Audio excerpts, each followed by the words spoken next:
All right, welcome everyone. We are Semblance of Sanity. I'm Caleb. I'm Jacob. And we're here for Hajime no Ippo, Season 3, Episode 2. Shimabukuro. Right. Yes. Cyanosis. A threat. A serious threat. He has promised to take down the Dempsey roll, and he is not taking down just the Dempsey roll. He's taking down our boy. He is taking him down to the depths. Right. And I don't know, Ippo, like this is something that is really serious here, because if you can't breathe, you can't move. Right. So it's something where, is he going to beat Ippo? Probably not. But he can help point out some of the flaws in the Dempsey roll for Ippo, so that way Ippo can refine it and know what he needs to work on and practice it against an opponent that he hasn't really faced before, because his physique is, Ippo is facing a more Ippo version of himself. Yeah, chonkier, shorter, stockier, more lower gazelle defense. Punches. And yep, exactly. Really powerful punches. Yeah, getting to also see how someone who defends in fighting style can do it even in some ways better than you. So Ippo having also terrifying strength is something that is probably going to be a factor and keep this fight from going on too long for Ippo, in a way that would lead to him slowly losing here. Because he has been wailing on the guy, but his total just ridiculous defense is keeping him in this fight. Right. So, Ippo, you're going to have to get a little bit tactical here. Yeah, take care of yourself so that you can maintain that level of power for when it really matters. Yep.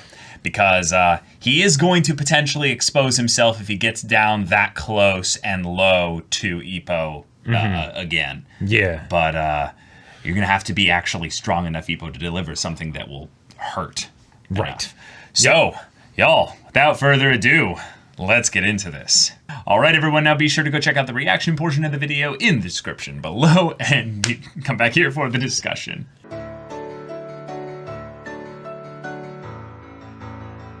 Okay. All right. Well, this was a solid end to the fight here. They got us really worried for a second, I would say. But I would say the thing that made it so where we still believed Ippo was going to win for the most part was just that we didn't get as much buildup with this guy. And yet the way the fight was handled and how it kind of sets up, I would say, future fights, it felt really important for Ippo as a character. Right. Like the fact that, production issues could be the reason, or production reasons could be why this was the first one of the season. But given that adaptation stuff. Exactly. But given the journey that Ippo's on, he needs to be the challenger in his matches, right? And that's something that we got here.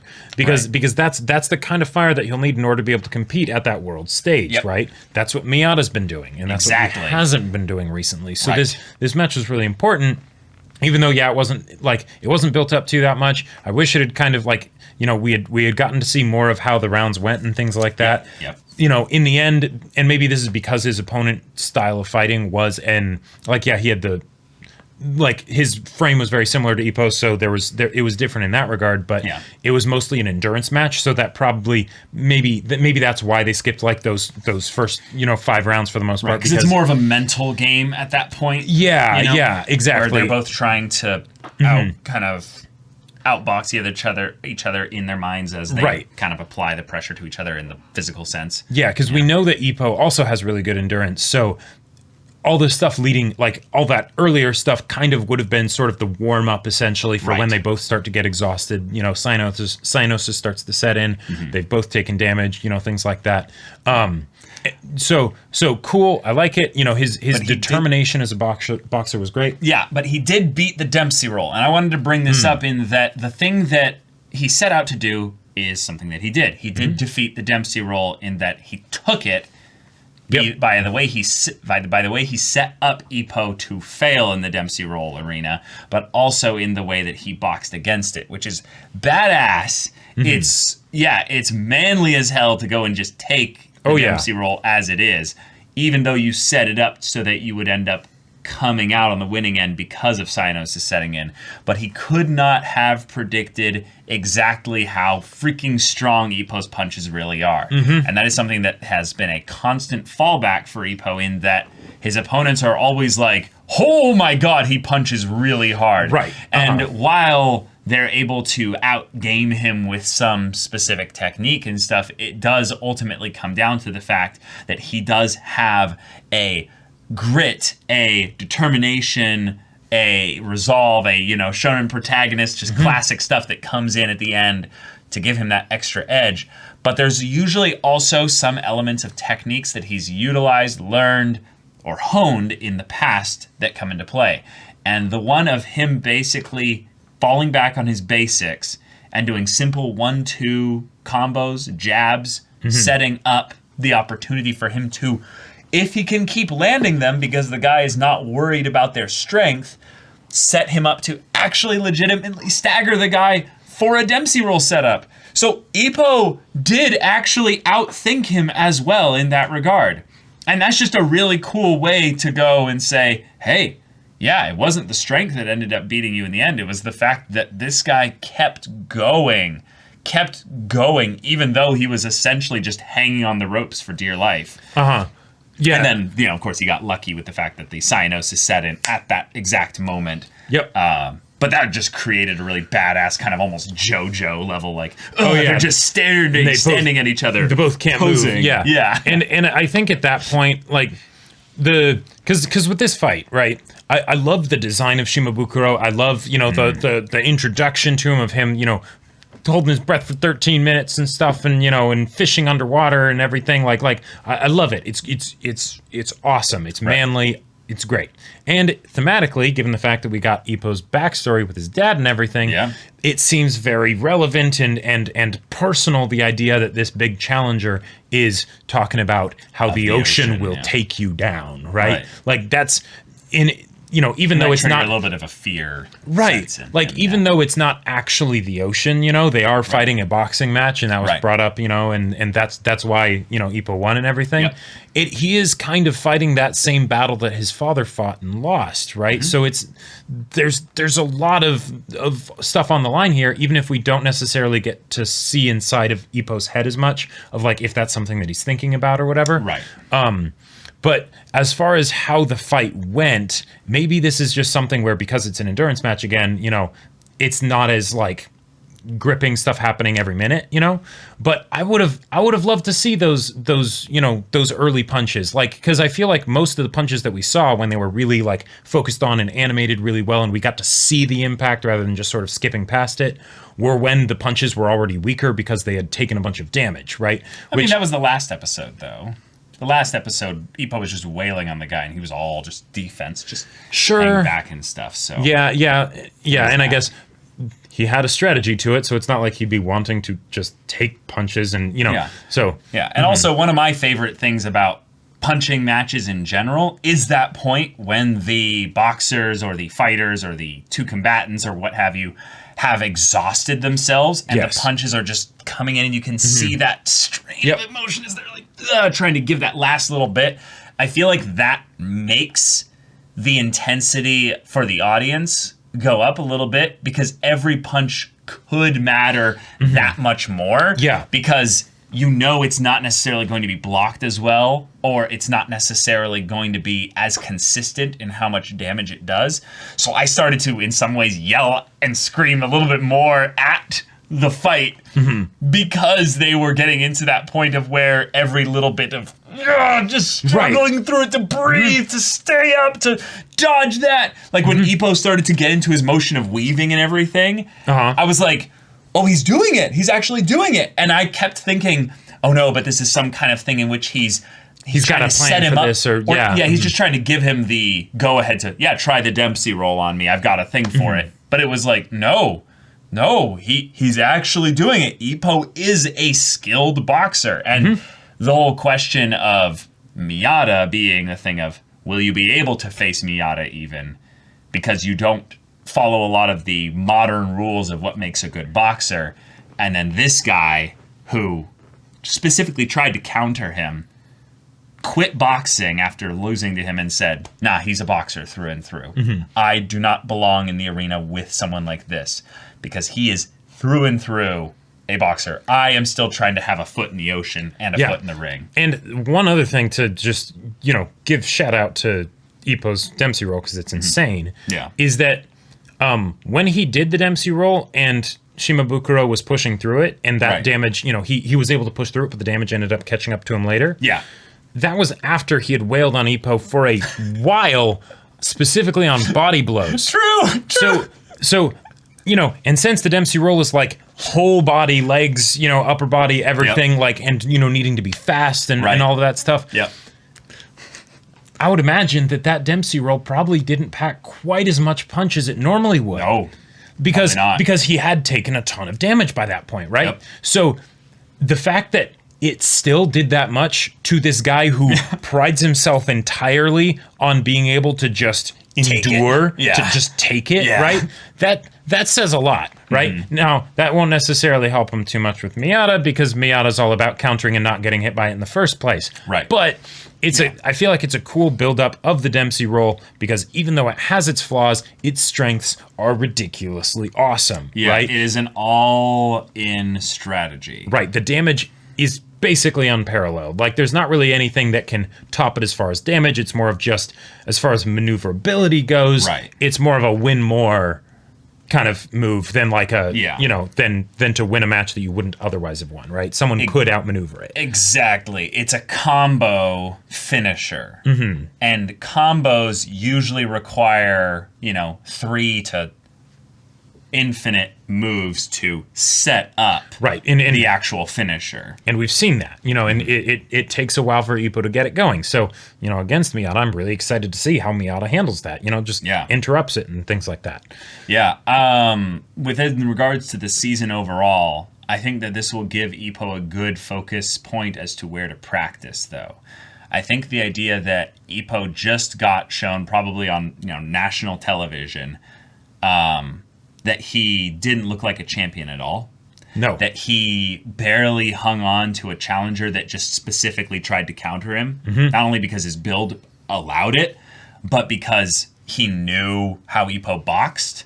Yeah. How much more so would someone with a different style of boxing, who doesn't align on a lot of the parameters properly, get an even bigger opportunity to counter Ippo, like Miyata, for instance, meaning that in some ways, Miyata is still a ways off.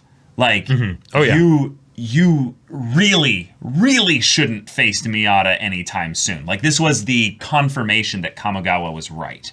Yes. Because, because think about it another way. Yeah, yes, there you go. Your Dempsey roll was probably a bit weaker because of all those body blows that you had taken and the cyanosis and all that stuff, right? But at the same time, this guy almost beat you, and his strategy was, I will let you punch me with the Dempsey roll. Like think about that for a second. It's so true. Ippo. Now, granted, it didn't end up working, but imagine if he just, I don't know, jabbed and broke the Dempsey roll. Yeah, every imagine once in a if he while. just hadn't let you hit him with the Dempsey roll. Like, novel concept, but what if, that ability that you used, that he just let it hit him, right? Yep. Because, and granted, that allowed him to do a lot of damage to Ippo in response, because then he could do his own punches, but,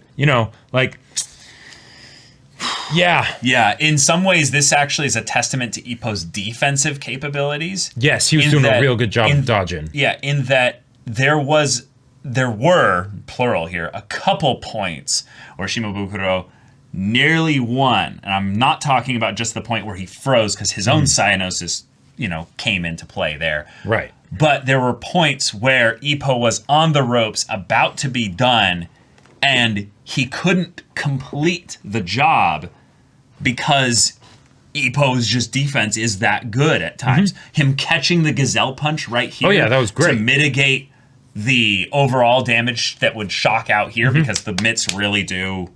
Yep. The gloves. And there's really whatever force he's actually using of pushing down against it.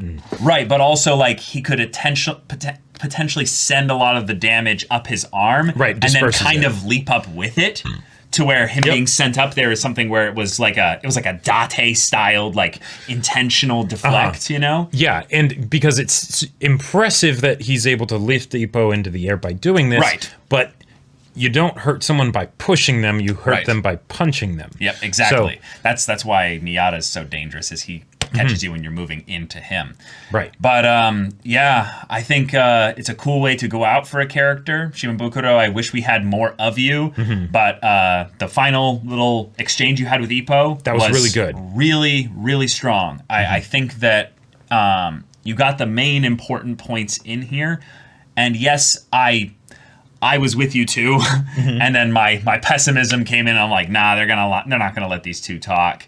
But no, they did actually get to talk. It wasn't much because they're deadbeat exhausted. Right. But could you hear the joy in his voice when he was talking to Ippo? Oh, yeah. Like, he had a good heart. Yep. And the fact that he was then able to not only say, I'm quitting boxing, you're strong as hell, you're a boxer through and through. It was almost like he was telling the crowd, keep watching this guy. You may not have seen a champion today, but I did.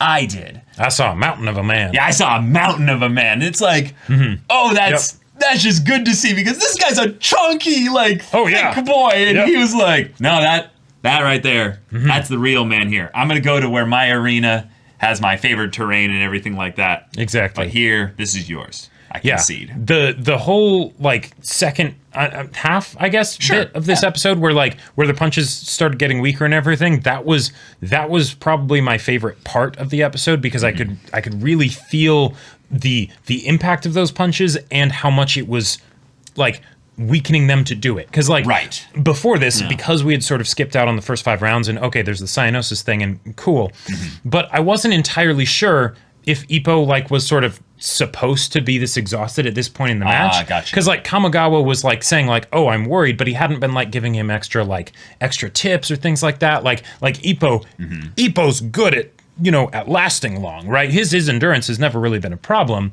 But then once we got to see all the little details of how they were fighting at this late stage, that's what really sold it to me of, okay, yeah, this is actually a serious thing. Oh no, what would happen if Shimabukuro did beat Ippo? Could this just be a lesson that takes longer for Ippo to learn? Sure. And then he has to truly go back to being the challenger, not just within the ring. I don't know. Thankfully that didn't happen, but... Yeah, it came close though. And Ippo, I would say this goes up there a little bit with Psyche as being one of your luckier matches. Yeah, like the fact that he froze up at that point, if it had literally just been like he froze up 3 seconds later, Ippo would have lost. Ippo would have lost, probably. Yeah. Because we don't know what would have happened if Ippo had been lying down on the mat. Like, I really... Oh, would he have been able to get back up? Would he have been able to get back up? Yeah. Like, I really feel like there's a psychological thing that happens. It must happen. I would love to almost have interviews with, like, the mangaka and be like, is this something in your experience with boxers in general that once they hit the mat, there's a psychological battle that had to have been won before they hit the mat in order for them to get up from the mat. Oh, gotcha. Because I'm guessing that's why the coaches at times will like slam the mat and yell to their person, is that they're trying to be like, keep fighting. Right, shock them, cut through the noise. And Exactly, yeah. Because they might have just given up once they have the cuckoo, that snapping of the back of their head hitting the mat and being like, oh, this is kind of comfortable, like something like that. Yeah, but and I gotta say, good stuff. The biggest complaint with the fight is that I wish there was more of it, that's a good problem to have. That's a good problem to have. So, True. But hey, getting more Ippo eventually. But if you want to wait for that, go check out the link in the description below for our Patreon. You can get on early access there. You can watch full-length timer reactions there, and any level support gets you access to our Discord, where you can chat with us and the community there about this show, about anime in general. You can also talk with us about our Twitch channel there. Indeed. We stream Monday through Friday, 3 p.m. Pacific time, for all of them. Monday is podcast, Tuesday is One Piece dramatic manga readings, Wednesdays and Fridays, you do gaming. Yep, I'm playing Hades right now. Then Thursdays, I'm playing Persona 4 Golden. Yeah, so if any of that interests you, we'll see you there. But until then, we're Semblance of Sanity. I'm Caleb. I'm Jacob. And we'll see you all next time.